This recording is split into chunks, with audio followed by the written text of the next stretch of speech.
Hi everyone, welcome back. Today we are going to see another video of DevOps Foundation series, Linux operating system. Why Linux operating system is important? What is the role of operating system learning in DevOps? Right? तर Linux operating system नक्की आपल्याला गरजेची आहे की नाही डेव्हऑप्स मध्ये किंवा का गरजेची आपण हे पाहणार आहोत. तर तुम्हाला प्रश्न पडला असेल की लिनक्स ऑपरेटिंग सिस्टीम शिकण्याचा इंटेन्शन काय एक्झॅक्टली. ऑलराईट. तर यामागे सिंपल आहे. जर तुम्ही कोणतीही ऑपरेशन ॲक्टिव्हिटी करत असाल किंवा तुम्ही तुमचं ॲप्लिकेशन रन करत असाल तर at the end you should know की ते ॲप्लिकेशन कोणत्या प्रकारे प्लॅटफॉर्म यूज करून कोणतं हार्डवेअर कोणतं सिस्टीमवरती रन होतं आहे. तर त्या सिस्टीमचं तुम्हाला डिटेल्स माहिती असणं खूप गरजेचं आहे. ऑलराईट. तर डेव्हऑप्स इंजिनियर काय करतो, तर ते सिस्टीमचा मेंटेनन्स और ॲप्लिकेशन मेंटेनन्स ऑल्सो, तर हे सगळं काम डेव्हऑप्स इंजिनियरला मॅनेज करावं लागतं. ऑपरेशन टीम असते, बट तुम्ही ॲज अ डेव्हऑप्स इंजिनियर तुमचे ॲप्लिकेशन एका पर्टिक्युलर सर्व्हरवरती रन होणार आहे. तर तुम्हाला त्या सिस्टीमबद्दल जर काही ट्रबल शूटिंग टास्क आले तर ते तुम्हाला हँडल करता आले पाहिजे. तर आपण लिनक्स ऑपरेटिंग सिस्टीम पाहणार आहोत की एक्झॅक्टली त्याचं बेसिक आर्किटेक्चर कसं असतं आणि ज्या मॅन्डेटरी कमांड्स आहेत. Mandatory in the sense you should know, जर तुम्ही डेव्हऑप्सच्या डोमेनमध्ये स्विच होत आहे तर या कमांड तुम्हाला ॲट एनी कॉस्ट माहितीच असल्या पाहिजेत. ऑलराईट. तर मी लेअर आर्किटेक्चरने सुरुवात करतो की नक्की एक्झॅक्टली कसं असतं लिनक्स ऑपरेटिंग सिस्टीमचं. तर आपण इथे लेअर्ड आर्किटेक्चर पाहूया. तर फर्स्ट लेअर तुम्ही गेस करू शकता. Every operating system has something like hardware, right. तो ऑपरेटिंग सिस्टीमला रन होण्यासाठी हार्डवेअर लागणार. तर इथे येणार hardware.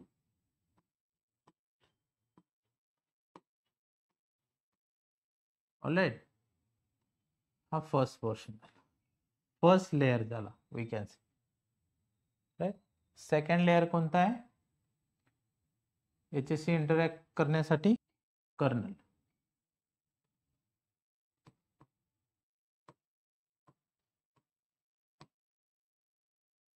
Okay.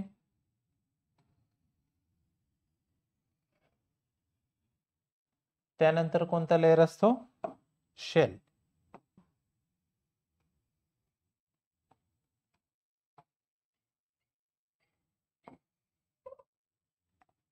Third outermost layer आपण म्हणू शकतो शेल. आणि इथे असतील तुमची ॲप्लिकेशन्स, ऑपरेटिंग सिस्टीमवरती ॲप्स असतील. मे बी इथे टर्मिनल 1 असेल, 1 युजर. इथे लेट्स सपोज इथे पर्टिक्युलर युजर थर्ड ॲक्टिव्ह असेल, इथे युजर 4 ॲक्टिव्ह असेल. तर अशा प्रकारे हे लेअर्ड आर्किटेक्चर लिनक्स ऑपरेटिंग सिस्टीमचे. ऑलराईट. तर फर्स्ट हार्डवेअरशी इंटरॅक्ट करण्यासाठी आपल्याला कर्नलची गरज पडते. तर हार्डवेअरला कोणताही सिग्नल पास करायचा असेल, लेट सपोज तुम्ही एंड युजर आहात, तुम्ही पर्टिक्युलर कम्प्युटेशन तुम्हाला अचीव करायचे आहे. लेट सपोज तुम्हाला 2 नंबरची ॲडिशन करायची, तर त्यासाठी तुम्हाला एक कॅल्क्युलेटर ॲप्लिकेशन ओपन करावं लागेल. त्यानंतर ते जे काही तुम्ही इनपुट दिले ते शेलला जाईल, शेल नंतर कर्नलला, आणि कर्नल पास करेल ते हार्डवेअरला to compute that addition. Alright. तर कर्नल हा ब्रिज आहे. आपण इथे लिहू शकतो ब्रिज. कर्नल ब्रिज आहे. जे काय ऑपरेशन होणार आहे किंवा इंटरॅक्शन हार्डवेअर सोबत करायचं असेल, लेट सपोज इथं काय येईल, मेमरी मॅनेजमेंट, त्यानंतर CPU management, input output IO management. Right. तर या सगळ्या गोष्टी कोण करतं, कर्नल करतं. ऑलराईट. तर kernel is nothing but bridge between shell and hardware. Right. तर यामधला ब्रिज आहे. तर कर्नलच्या रिस्पॉन्सिबिलिटी पण समजल्या, memory management, CPU management, networking, process management. तर या सगळ्या गोष्टी हे कर्नल केले जातात. कर्नल हा लिनक्स ऑपरेटिंग सिस्टीममध्ये खूप इम्पॉर्टंट फॅक्टर आहे. तर त्याचं डिटेलमध्ये आपण नंतरच्या लेक्चरमध्ये पाहू. पण बेसिक फाउंडेशनच्या कोर्समध्ये तुम्हाला त्याचं आर्किटेक्चर समजलं पाहिजे, हेच कन्सिडर करा. ऑलराईट. तर त्यानंतर आहे शेल. तर जर एखादा युजर असेल, एंड युजर, लेट सपोज मी काहीतरी कम्प्युटेशन करायचं, आत्ताच एक्झाम्पल दिलं, ॲडिशन करायची मला, राईट. तर ती ॲडिशन करण्यासाठी मला कोणतं तरी ॲप्लिकेशन ओपन करावं लागेल. त्यानंतर ते ॲप्लिकेशनशी इंटरॅक्ट करतोय आपण, म्हणजे काय, तो कन्सोलने आपण ॲक्सेस केला, त्याला काय बोलतात, ग्राफिकल युजर इंटरफेस. ऑलराईट.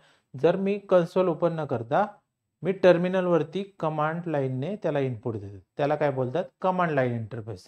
तर मोस्ट इम्पॉर्टंट 2 शेलचे प्रकार आहेत, GUI, that is graphical user interface,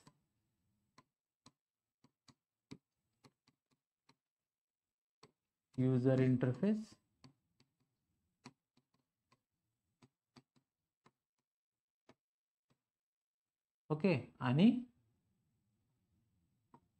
command line interface, CLI, command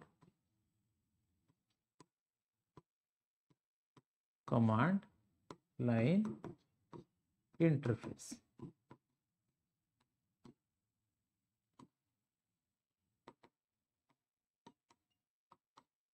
all right. तर हे शेल दोन प्रकारचे असतात. म्हणजे युजरला जर सिस्टीम सोबत इंटरॅक्ट करायचे तर 2 प्रकारे करू शकतो, एक तर ग्राफिकल युजर इंटरफेस आणि कमांड लाईन इंटरफेस. जे कंप्लीट नवीन आहेत त्यासाठी ही टर्मिनॉलॉजी सांगतोय, but those who have computer background they should know it. त्यानंतर ॲप्लिकेशन काय एक्सप्लेन करायची गरज नाहीये. Application is nothing but that provide the platform to interact system. मग ते ॲप्लिकेशन आपलं ई कॉमर्स असेल किंवा कन्सिडर करा to manage like resources from our computer system, असे वेगवेगळ्या प्रकारचे ॲप्लिकेशन असतील, लाईक मॉनिटरिंग ॲप्लिकेशन असेल, वेब ॲप्लिकेशन असेल, वेगवेगळ्या प्रकारचे ॲप्लिकेशन तुम्हाला तिथे पाहायला मिळते. तर हा बेसिक लेयर्ड आर्किटेक्चर आपण त्याला नाव देऊ, layered architecture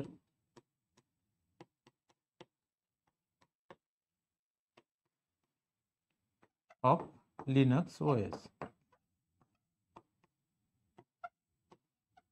OS is nothing but operating system. All right. तर हे झालं लेयर्ड आर्किटेक्चर.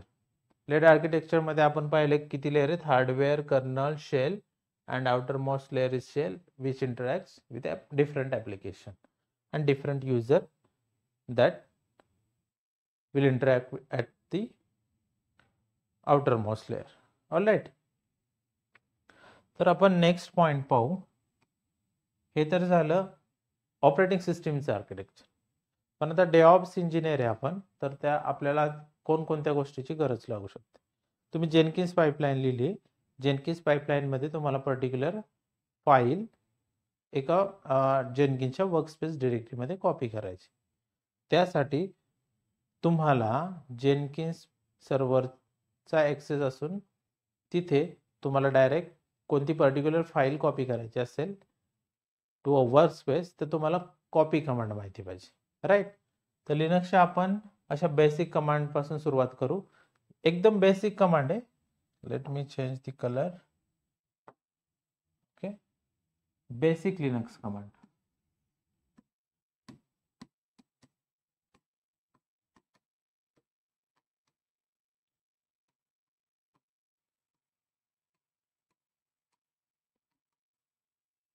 मी बेसिक लिनक्स कमांड का बोलतोय, ॲडव्हान्स पण आहेत, मग ते आपण डेव्हऑप्सच्या एक्सपर्ट कोर्समध्ये पाहणार. हा डेव्हऑप्सचं फाउंडेशन आहे. ऑलराईट. तर त्या कोर्समध्ये जस्ट बेसिक आयडिया घेतोय की बाबा लिनक्स ऑपरेटिंग सिस्टीमचा काय रोल आहे, आणि ॲज अ डेव्हऑप्स इंजिनियर तुम्हाला त्या ऑपरेटिंग सिस्टीम मधलं नक्की एक्झॅक्टली काय माहिती पाहिजे, किंवा तुम्ही त्या ऑपरेटिंग सिस्टीम बरोबर कसं इंटरॅक्ट करणार. हे विंडोज सगळ्यांनी यूज केलेली असते राईट. त्याचा इंटरफेस इझिली तुम्ही क्लिक करून करू शकता. बट लिनक्स ऑपरेटिंग सिस्टीममध्ये थोडासा डिफरन्स आहे, तो कमांड लाईनने आपण यूज करू शकतो.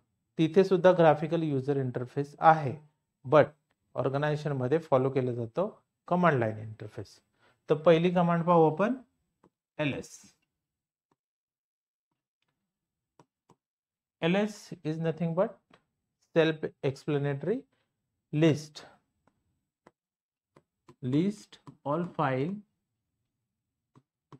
and directory.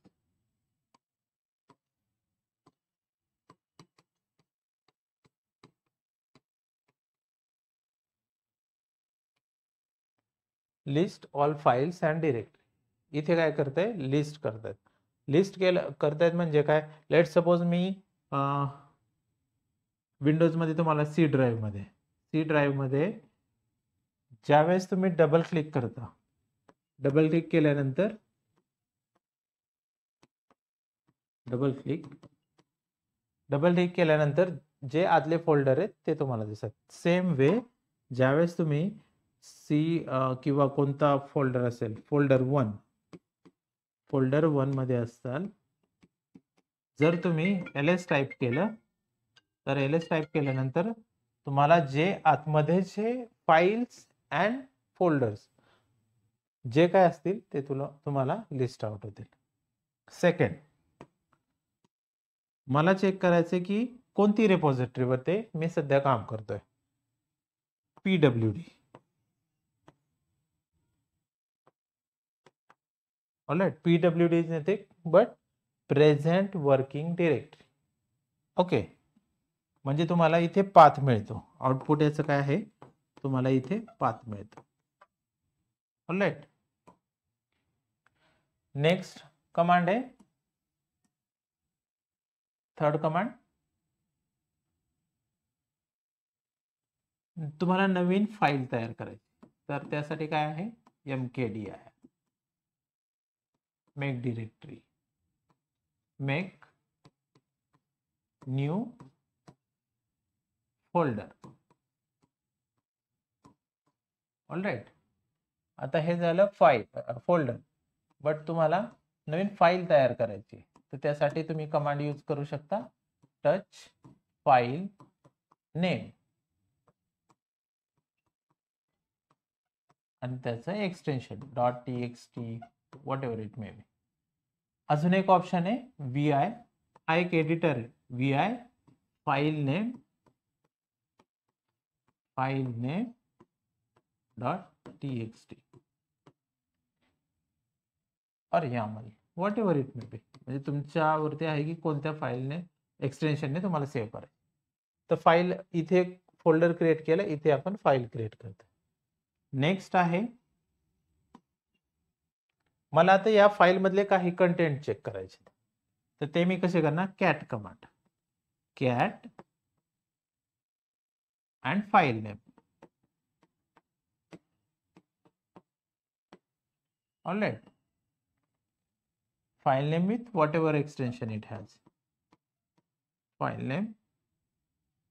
आता मला पर्टिक्युलर वर्ड फाइंड आउट करायचा आहे, तर मी काय कमांड यूज करेन, cat file name from this file I want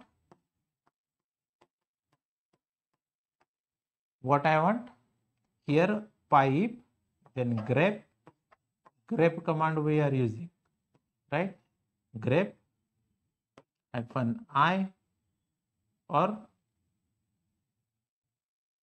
without I सुद्धा आपण यूज करू शकतो. ते मल्टिपल ऑप्शन तुम्ही ट्राय करू शकता, बट जस्ट कन्सिडर करा grep and the word name. What word we want to search, like anything, add word, right? So this is the combination of cat command and grep command. Next would be, we are done with, okay, so we have next copy command, cp command. Cp, here is source, and here where exactly you want to copy destination.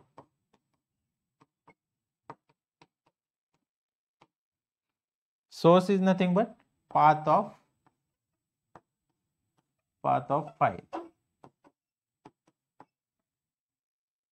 and path of directory.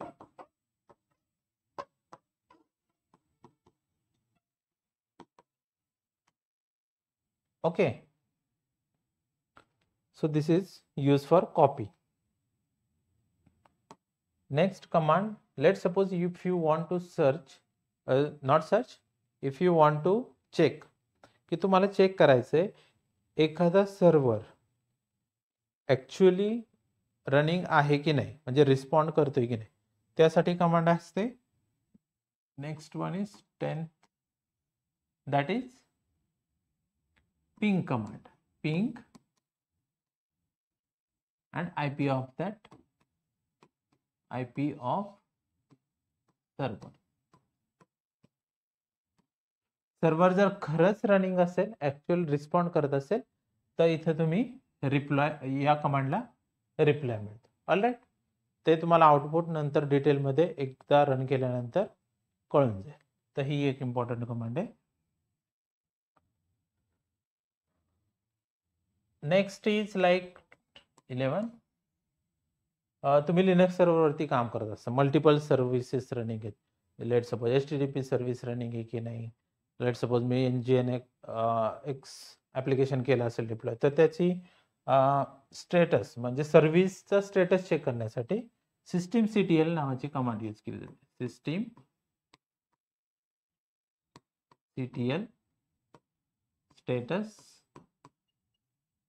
systemctl status and here